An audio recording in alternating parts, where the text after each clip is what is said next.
Turn on. Okay, we got it like that. All right, all right, all right.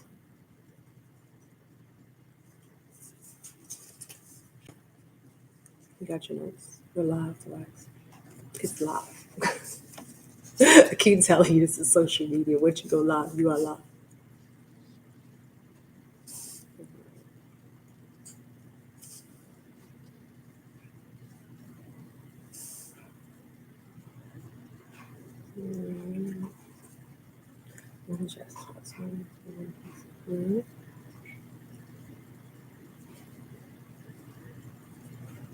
How do we see who's on?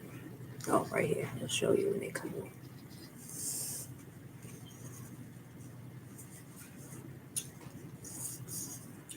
They may be coming on at 6. Oh, no, 1 minute. Get ready, get ready. It's the opposite. Mm-hmm. That's the way you can flip it. But... Okay, somebody's on. Let's see. Okay. I don't know how to. I'll learn moving forward how to see everybody.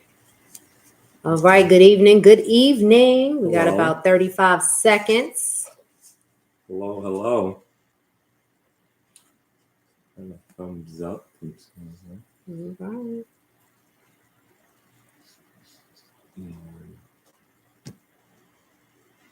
Live chat. Okay.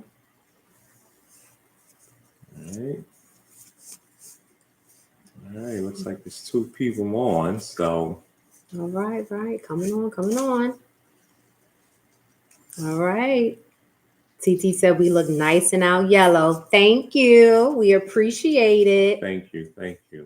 You can see right here. Okay. Oh, Deborah says, I'm one. Okay. We see you, decals. Okay. All right, Deborah, is she saying she was the first one on or something? Maybe she's saying she's 1 out of the 3. Okay. Jeff Cole. She said, hello, our favorite couple. Hey, Jeff Cole. What's up? What's going on? We'll see you soon, Jeff Cole. We'll see you soon, Deborah. Yeah. Mm-hmm. Yeah. We're going to wait just a couple of, probably about 30 more seconds because we want to give everybody an opportunity. Tonight, as you know, is our first night live on YouTube. So we are really, really excited. So we changed up the platform going live. So something new for us. Right. Not for you guys who's been on YouTube forever.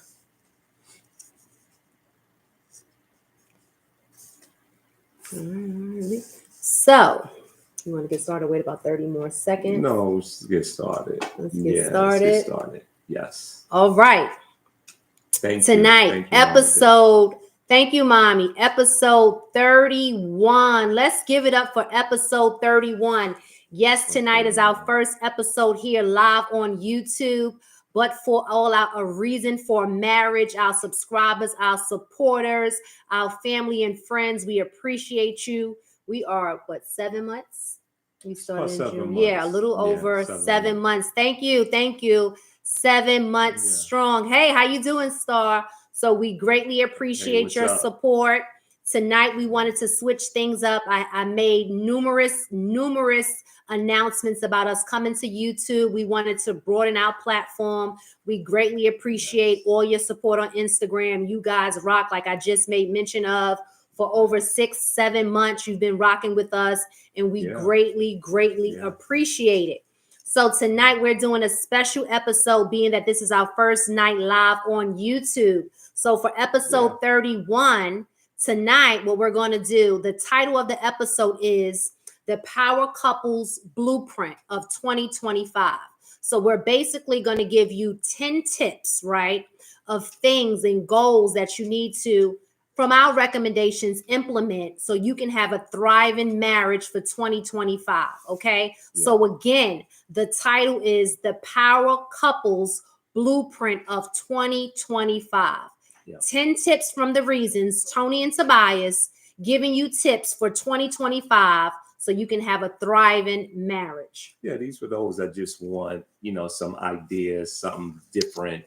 Maybe what you already are doing, maybe something that you've heard of before, but again, what Tony just said, this is just things that we've come up with for 25 to help out with that couple whole interaction throughout the year or even further. But yeah, with that being said, babe, let's. All right, so I'm going to start off with number one. And we'll take turns and then we'll open it up, of course, to our audience because we love and appreciate you all. Absolutely. So the first thing, I'm going to come with Bible principles. The first thing that if you haven't, or if you are, continue to do so, pray together. There is so much power in prayer. Absolutely. Implement prayer in your relationship, in your marriage. Find time. I know a lot of times we are running and gunning. Sometimes within our marriages and relationships, we are working different schedules. Sometimes one person is coming, the other person is going. We may be, whatever may be going on. We may have a newborn baby in a household. We may be taking care of our parents. And I know life comes with a lot of challenges, but we have to implement prayer. As a wife, and we can get to Proverbs really quickly. I'm going to always bring in Bible principles because that is our foundation. That's the only reason why we're here almost 19 years. Actually, next month will be 19 years, right? Right, let them know, guys. That's right. Yeah. On February 14th, there'll be 19 years and happy years. There's no perfect relationship. We are not perfect, but we are happy. And that is, yes, Valentine's Day. He chose that. And that is a blessing, right? So that being said, I always implemented prayer. My mother gave me that foundation as a child. We've always went to church, and I just know how life can come with so many challenges, and you can't do it alone. You have to depend on someone that's greater than you. And when I say someone greater than you, you can believe in what you want to believe in, but I believe in what the Bible says. I believe in God, right? And I needed him. And as wives, we're looked at, if you look at Proverbs, we're supposed to have the wisdom. We're supposed to have our spouses back, right? So we should be praying with them, praying for them, praying about them constantly. So there is power in prayer. Again, we're going to go over 10 tips, but I just really want to express the importance of implementing prayer. And it doesn't have to be a 10-minute prayer. It doesn't have to be you're getting all deep, but get on your hands and knees. Even if you don't have the ability, let's say, because at times we've worked different schedules. I used to work overnights and Tobias will wait up for me or wake back up until I got a break. And we would just sit on the phone and we would start our prayer just to go over thanking God, or what are some things that you need him for, which is everything, right? But you just really want to express to God, this is not possible without you. It is hard enough in a relationship. And then if you don't have support, you better depend on God. You want to touch on that real quick? Yeah. So prayer doesn't have to be this grandstand, theatrical sort of event. Right. Just start, if you're not used to praying, just start with saying thank you. As a couple, I know that's right. Just start with the simple things, the small things. And when you think about it, when people make these long, in-depth prayers, it kind of turns people off. It's like, oh gosh, when are they going to stop? And then now you've ruined it for everyone else who was thinking about praying. Now they don't want to pray, period, because you made it look like an event of some sort, some sort of competition to out-pray people. Right. You understand? You don't need to do that. The prayer is not about that. If you're not used to praying, again, just start by being thankful. Just saying thank you. It's something we're all thankful for, right? I know times are rough and hard for people, but you could say thank you for your next breath. You understand? That's right. You could say thank you for a lot of things. There's a lot of people that did not make it as long as you've made it here on this side of the coin. I know that's right. A lot of people are now on the other side of the coin, but you're still here. And you should be thankful for that. And guess what? You was doing the same dirt, the same nonsense, the same drugs, the same everything else that other people were doing that ceased to exist anymore. But you're still here. So you could be, if the shoe fits. But if he means well. Doesn't mean you're still doing drugs. I'm just saying that things we've all done in the past. And the thing is that we've had things in common with people that are no longer here anymore, that did the exact same things we've done in the past. And we could be thankful for still being here and being able to get it right all over again. We're getting second chances. So be thankful for those chances that you are afforded. That's all you have to do. Just be thankful. Start your prayer off with that if you're not used to praying. And if And you guys can do it together. I didn't mean to cut you off. It's all good. And if I can just add also, when you're in prayer, a lot of times, because sometimes we only go to prayer when we're going through something, right? Some of us. But you're real vulnerable. And there's nothing best than sharing your vulnerability with your mate, right? Your fears, your desires, things that you want to accomplish and achieve. So it really it builds like an emotional bond. So it can get deep, but it really is. But it brings you closer together. I'm a witness of it. Yeah. So you want to go to number 2? Yeah, I do. All right. Guys, you know what you should try to at least eat one meal a day together. That's number 2. We are very busy in our lives. Tony and I totally understand this to the fullest extent. But try to eat a meal together. You know, years past, it used to be customary for us to eat at what we call the dinner table. Now people just call it a dining room table, whatever, what have. They eat all over the place, right? So to eat at the dinner table is so important because you go through your thoughts, you can go through, you know, what's going on in your mind for the day. You can reach out to your family in that quiet space, put your phones down, put your devices down, whatever those devices may be, and you can talk as a family. You don't even, again, it doesn't have to be anything theatrical. Just speak as a family. You don't have to come with the best news or the worst news in the world. You don't have to come with the news of the day that's going around. It doesn't have to be any social media news. It doesn't have to be anything. Just things that are on your mind. Make this simple. So that's number 2. Let's go to number 3. Babe. All right. I can't add to that one. Oh, sure. I apologize. No, yes. Go it's ahead. okay. You Please covered add. everything. Yeah, but I do want to just add just a little bit. I think we spend a lot of time on social media platforms. Some of us are out running businesses or we're at work, you know, for a significant amount of hours a day. So it's so important to spend that time with your family, especially with your mate. All right. So just like Tobias said, even if it's one meal, I mean, we all know it's sometimes impossible to do 3 meals, but if you can do one meal and you're really being your authentic self and just telling Tobias about my day or vice versa, you know, it just does something to your relationship. Remember, your spouse should be the closest person to you. So you should be sharing things that occurred throughout the day. All right. So I'm going to get into number 3. Number 3 is making health, fitness, and mental health a priority. And I'm going to tell you why we chose that. One, of course, we are both into health and fitness, right? Absolutely. I want to just stress the importance of taking care of yourself. And I know because I've been on this roller coaster for over 22 years, right? Working out, trying my best to take care of myself, to keep myself together. But one, when you look better, you feel better, you do better, you're a better person as a spouse, right? And when I say that, when you implement physical fitness, right, you're relieving stress, right? You boost your confidence, right? You have goals that you want to accomplish. And there's nothing like seeing your mate pushing to make themselves a better them, right? Let's talk about mental health. If you're not together mentally, you're no good for your spouse. You're no good for your children. You're no good for anyone, to include yourself. So when you find it, you are suffering, like I always say, in silence, or you're going through some things, right? Many of us have past traumas and things that we deal with, right?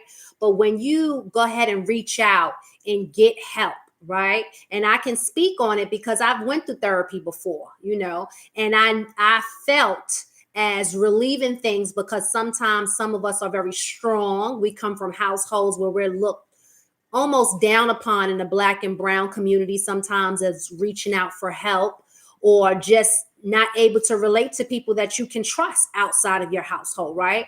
So when you share things that that's close and dear to your heart and you relieve it and you get the proper help, it just makes you a better person. for your spouse and for Yeah. your family. So I just want to Yeah. stress the importance of taking care of yourself. Plus, you want to live longer, right? We don't want our relationships where 10 and 20 years we have to Exactly. bury one another. We want to spend as much time as possible together, right? And of course, things happen in life. People do get sick, and as spouse, it is our obligation. We are supposed to obligate and responsible for our spouse, and we have to take care of them, right? But we want to make sure that we're taking care of ourselves so we're not a burden on our spouse. It is so important, just even if you can 20 to 30 minutes of walking around wherever you live in your community, right? Whether it be on a treadmill, whether it be outside, if the weather permits, it is just so important. Whether you drink water, right? Nutrients, proper nutrients, little things you can do, because we can avoid certain, as much as possible, right? Because our time, whenever it's time to go, it's time to go. But we can avoid chronic illnesses sometimes, right? Certain things we can do just a little bit. If we try, okay, we're going to eat some junk food, let's say 20 to 30% of the time. But if most of the time, we're eating the proper foods and taking care of ourselves and trying to implement some fitness and making sure that we're releasing those toxins, it makes us a better person. And again, you don't want to be insecure. You understand what I'm saying? Because some of us, whoever, I can speak for myself, when you're not at your best, that leads to low self-esteem. And you don't want to not be confident, when you're in a relationship, because it takes from the relationship. And I know you can add to that, fitness guru. Yeah, I'm gonna just be really quick because we don't have a lot of Oh, time. we don't. But yeah, that's true. It's about you doing just the best you can for your health. That's all it's about. Sticking around as long as you possibly can. I've been in physical fitness for over 2 decades, and I've seen people really try and put their best foot forward and still come down with certain diseases and things of that nature. So you don't know what's next or what's going to happen. What you do know is that you're doing your best to take care of yourself. And I think that's the most important thing. That's right. But I'm going to move on again due to time here. Okay. Date night is very important for couples. I would suggest that you guys have a date night at least 2 times a month. And again, this doesn't have to be anything grand, right? You don't always have to go to a $400 restaurant, where the meal is $400 or $200 a plate, or because it's a la carte, it comes up to $200. You don't always have to do that. I think the point in date night is just spending time with your spouse and being engaged with your spouse with the time you're spending together. So it's just not sitting there and just being on a device or just being in a daze. It's actually spending that time together, what a lot of people call quality time. So that date night is important. If you can do it at least 2 times a month if possible. Now, the date nights may be different. It doesn't have to be a Saturday or a Friday. It may be a Sunday for you. It may be a Thursday or Wednesday, what have you. Just put it in the mix is where it works for you. You got anything for that? No, you all know how I feel about date night. It is a must. We got to keep it going. All right. So I'm going to go on to number 5, right? Which I thought was very important. Make sure or ensure that you surround yourself around couples that you can grow from. And let me just break that down really quickly. A lot of times in life, period, we may be the best at what we do when it comes to our crew. You don't learn if you are the hottest or the best, or you have the most knowledge or the most education. It doesn't work like that. I always say to people, I'm going to forever be a student because I don't know everything. And that's in every field, right? We should be forever learning. And in marriage, I don't care if we're 19 years or if we're 27 years. I always want to try as much as possible to surround myself around other couples that we can learn from, right? We're always going to go through things in relationship. We're always going to go through challenges. There's going to be things you're going to need solid advice, and you want people that you can, first of all, you need mentors in every area in your life, but in marriage, we're fortunate that we have my parents who've been married 40 years. That's going to be very realistic, very authentic. Most parents have biases, most people, period. However, when I'm wrong, my parents are not afraid to tell me, Tony, you're wrong. Tobias is right with that, right?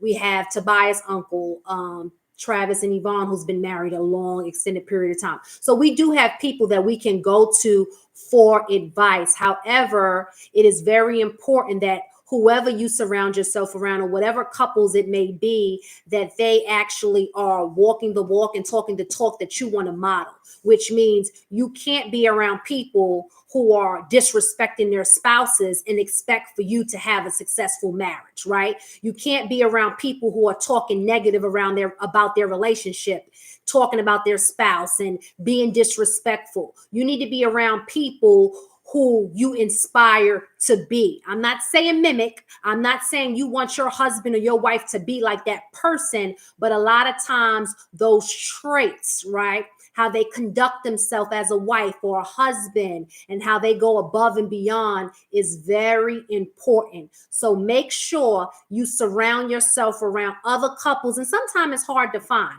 and it's not always about years. However, someone who's on a job a year, you're not going to really respect because you don't feel that they have enough knowledge, right? So usually you're going to look at what we call a veteran. It's the same thing in marriage. Not to say that some marriages are not raggedy at 20, 30, 40 years, but you need to be around people who have successful marriages, is my point. You want to add to that?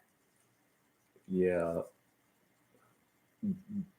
I think you made a good point when you said people can have a raggedy marriage after 20, 30 years.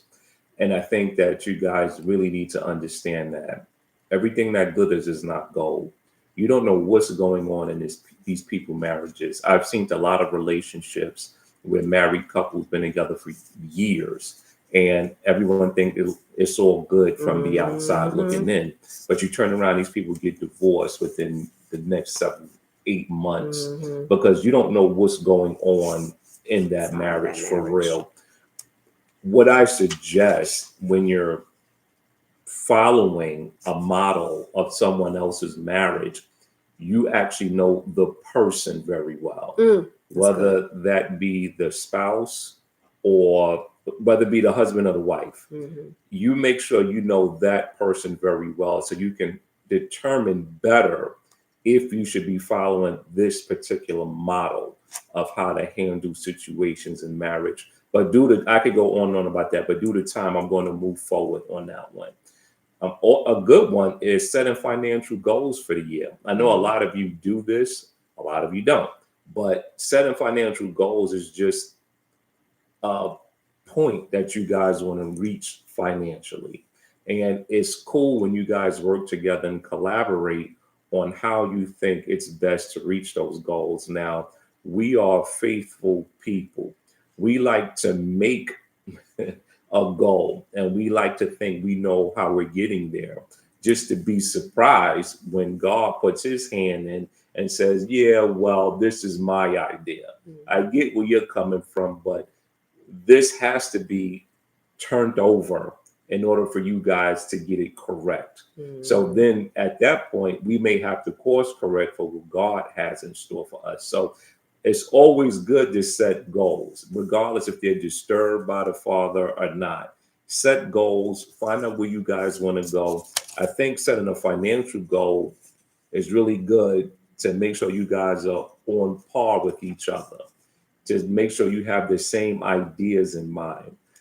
That's one reason why I think setting goals is good for a couple, but I'm going to let Tony add to that. I don't need to add to that. I think you covered the whole thing with finances. Make sure you're building on your finances, set future financial goals. It works, right? But I do want to speak to the audience, and we appreciate you all interacting in your comments in the comment section. So really quickly, I like to ask questions to our audience. Audience, quick. All right, we're going to ask you a question. What areas of your marriage do you want to improve in 2025? And this is A, B, C, or D. A, finances. B, communication. C, intimacy. D, work-life balance. I'm going to repeat the question one more time. In 2025, what areas do you want to improve in your marriage? A, finances. B, communication. C, intimacy. D, work-life balance. All right. Little honey Tamara says work-life balance. All right. Keep them coming. Keep it going. Okay. All right. It's okay. Jeff Kosher says I'm not married. That's all right, because you will be married if that's what you desire to be. Yeah, definitely. If that's what you desire to be. All right. All While they're right, answering. okay. I can go on to number 7 since Tobias is, kindly checking me. All right. D. Star says D. All right. Number 7. All right. Take interest in what your spouse is interested in. I think a lot of times, we hear things all the time. Oh, opposites attract. And it's okay. We should have our own lives. We should have our own friends, our own identity. But it's very important. I always stress that you should be your spouse's biggest cheerleader, biggest supporter, right? And for 2025, if I know Tobias is into football and I'm not, right? It's nothing wrong with sitting down and watching the game with him. And I'm just using football as an example, which I have done. There's nothing wrong with Super Bowl coming on and us hosting a party, because this is something that I know my husband is interested in, right? I know Tobias loves the gym. Here in the past, what do you say, 8 months? 8 months, I've had the opportunity of being home that my husband always reminds me. Yeah, 8 months. 8 months. Yeah. That I can go to the gym with Tobias at times, right? Yeah. So, and I seen how pleased, because early on in our relationship, going almost 20 years back, prior, way before Majesty, we went to the gym together, right? That was something that we always did. People in the gym knew us, right? You didn't see one without the other. So I just want to use those 2 examples, and sure, Tobias, you can add to it. But it's something about knowing that my spouse is paying attention. I think sometimes we get so caught up in life and we forget about the person that's supposed to be the closest to you. And I'm not saying you have to follow behind them and be under them 24/7, because that's annoying and that gets boring. We ain't doing that. However, we need to make sure that we're showing interest in the person that's closest to us. Go ahead. You want to add to it? Or are you good? Oh, I covered it. I think you covered everything, but I'm looking at the next question that I have here, and it's like the same question. No, number 8. Yes. Did I write yours wrong? Let's see. Possibly, but that's okay, because I'm going to go to number 9. You do that. Take interest in what your spouse No, that's is mine. So okay, you're trying to play but me. that's it's just on there twice. I'm just letting you know I that. took yours. I'm sorry. You want to do this one? Right. Okay. Okay. Yeah. My Sometimes bad. you got to get it right. Okay. So the next one is make intimacy a priority. That's very important, because it makes your spouse feel wanted and appreciated when you are into them intimately. You want to show that they are important to you and one of the most important people in your life by being intimate with them. So this is very important, because you don't want your spouse to get intimacy somewhere else. I mean, this is just a basic human need that we have. And this is part of the reason you have a spouse. This is your job, believe it or not, or whether you like it or not, it is your job. Hopefully you like it. Yeah, hopefully. But regardless if you like it or you don't, it's your job to be intimate with your spouse. And it's better if you enjoy it. Tony was talking about working out, with the previous point. And if you're working out, you're taking care of yourself. That makes you more attractive to your spouse. You don't have to be this huge bodybuilder. A woman doesn't have to have, the smallest waist in the world. You just have to show some sort of dedication and taking care of yourself. Tony went over that. I'm just echoing that same point. You take care of yourself, intimacy is much more easier, believe it or not. And you're more interested in your spouse, truth be told.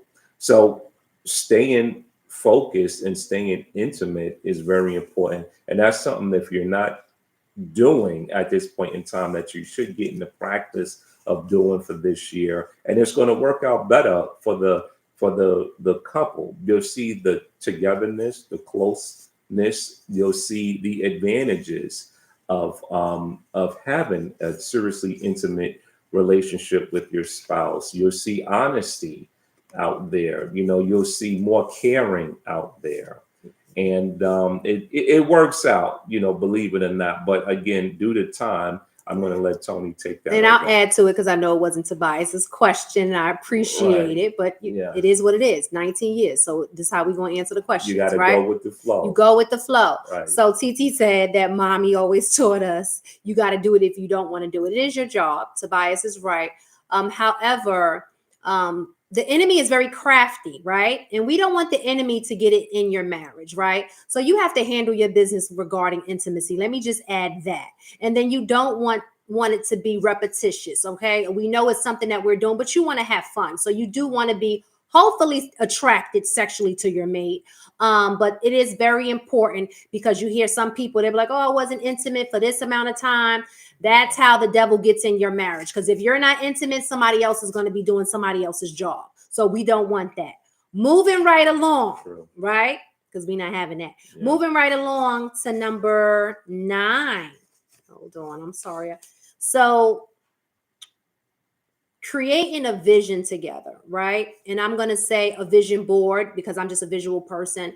But I know some people may not be into the whole vision board, but just having those conversations with each other regarding where do you see yourself in 2025? Where do you see yourself in 2029, right?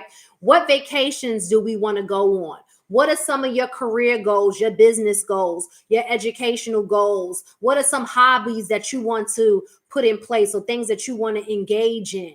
I think it's very important to have a vision for your family, and me being a visual person, when you see it on paper is something that it keeps you accountable and you can refer back to, and it keeps you focused. I think a lot of times if we don't see it, some of us, then it doesn't happen. If we don't have those reminders to say, hey, we need to take a vacation, or hey, wasn't you working on going back to school, or wasn't you working on, because I'll have Tobias Majesty, my mother TT, everybody's going to remind me, right? Because I love having accountability partners because it keeps me on point.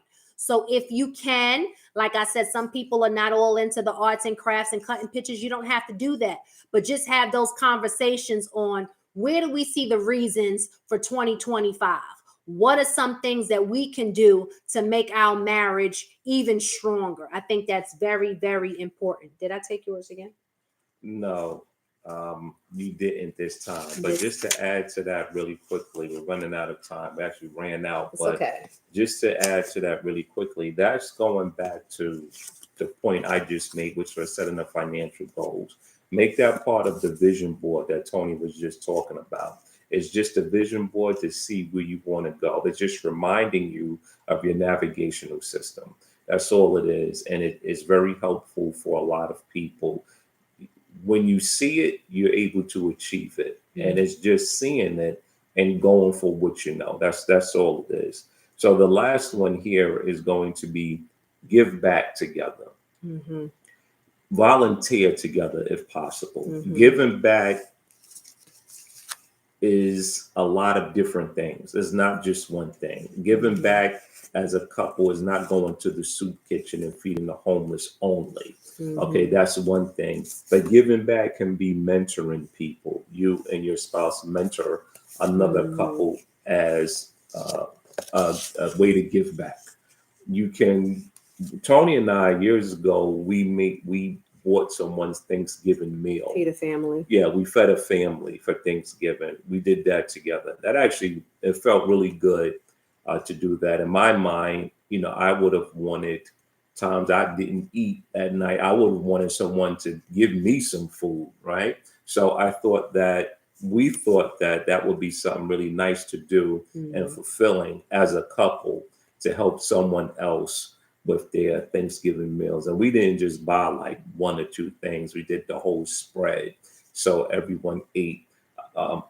We didn't cook the food, you understand, but we bought it for them to cook. Okay? And you could do it anonymously. So, like you don't have to. Exactly. Yeah, if you don't want to be seen, if you don't want to be on stage doing something, and don't do that. Just go ahead and donate. And you can donate quietly to many Mm. causes. And it's even better if you and your spouse can do it together. Mm-hmm. So you have something else in common, something else you're doing Mm-hmm. as a couple together. It's time spent together. But I could go on and on with that. But No, go ahead and and I just answer want to add that. to that. I like that you Yeah. made mention of it doesn't have to be always volunteering, like you just said about the family. It can be like mentoring a younger couple, right? Or a Yeah, it could couple be that's going through anything. challenges, Yeah. taking people under your wing, giving free coaching, just different things. But there's so much power in giving. And like Tobias said, especially when you do it together, Yeah. it's just really awesome. So that being said, we are at our time. We did have a question for the marriage mailbox. You want me to say it real quick? Yeah. Yeah. One Go ahead. question. We'll just Yes. go over one question. It was a good question too. Someone sent it to me, right? So, what are your thoughts on infidelity in a relationship? Okay. So, I'll start really quickly, which most of you know my thoughts. I feel that when when infidelity occurs in a marriage, right? I can't talk about a relationship. I'm going to talk about a marriage, because in relationships, you can do whatever you please. And I tell anyone, what works for us, the reasons may not work for you. Everybody has different things that they can tolerate. My tolerance, just because of past traumas and having issues regarding trusting people, I have zero tolerance for infidelity, because I feel that you chose me to be your wife. If you choose to step out, I don't want you anymore, because I feel that the trust is not there. Some people can deal with different things, and it's no judgment, right? We all deal with different things anyway.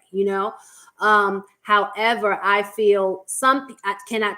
Do I think some people can come back from it? Absolutely. Do I think I'm a person that can? I can't.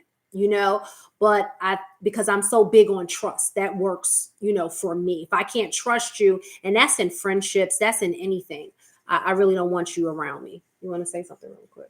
Yeah. So infidelity is not anything I would teach people is okay. Mm-hmm. I would tell people that when you're the problem with infidelity, in my opinion, is that you have someone that has one up on your spouse, and that can never be erased. For now until the end of time, that person that you cheated with will have something over your spouse. Mm-hmm. You granted them that one up on your spouse. And guess what? You can never retract that. You can never take that back. That's why I think infidelity is a problem. Mm-hmm. Even if your spouse does or does not know about what happened, that person that you cheated with has one up on your spouse. Every time they see your spouse, they can say, well, I had your husband or I had your wife. There's nothing you could do about that. You understand? So that's the problem with it. Now, can relationships bounce back from infidelity? Of course, anything can bounce back, but you got to be built. Okay, you got to be built like that. And Tony just told you she ain't built like that. Okay, and the thing is that I ain't built like that. So the thing is Either one of that us. right. So the thing is that infidelity ain't gonna work for us. That's out. That's done. That's out of the question. But those who do come back from that, you're strong people, and that's something that Mm-hmm. the spouse has to decide that was cheated on. Mm-hmm. You That's have to right. decide, are you going to accept this person as they are It's a and are personal willing to decision. Mm-hmm. let this go and move forward with you guys' life? So again, infidelity is a problem because it presents someone else with having one up on your spouse forever. There's no going back on that. That's a done deal. Chapter's over. So that's how we look at infidelity. I want to thank the person who asked that question. Yes, thank That was you. a real dope question. Thank you for asking that. Mm-hmm. And we're going to share our opinions on things that we Right. asked. I'm going to give it to you straight up and down, like 6 o'clock. No issues, no going weaseling out of the question and trying to say something and not say anything at the same time. So that's just us. But CT's crazy. We're at God our time. forgive, I don't. All right, we are at that time. We apologize for going now. over. I just want to say again, thank you all. We appreciate you tuning in. We appreciate the support. If you haven't done so as of yet, make sure you go out and get our book that's on the website. It's also on Amazon. If you want a signed copy, make sure you go to womanofreason.com, click on shop. Also, Richmond, Virginia. I know I made the announcement. We will be in your city. I will be posting a flyer tomorrow, Saturday, February 8th. We will be in the Shockoe Bottom area, right? We will be down on Carey Street for our book signing. We are on our official book tour, okay? And I got some other announcements coming up. God is moving. 2024 was a year for me. And when I tell you God is moving full speed, he is moving full speed. So you'll hear a lot from the reasons. Again, we will be in Richmond, Virginia, February 8th, Saturday in the Shockoe Bottom area. I'll post the location actually tomorrow. Thank you again. Appreciate all your support. Mike said his mic in the parentheses, letting us know. Thank you all for your support. We greatly appreciate it. And we look forward to seeing you next week here on YouTube. Tell a friend, spread the word. All right. All right. Y'all have a good night. And I don't know how to work this YouTube, so I'm going to try to end this and save it. All right. You all have a blessed one. Take care. Take care. All right. Let's see. End.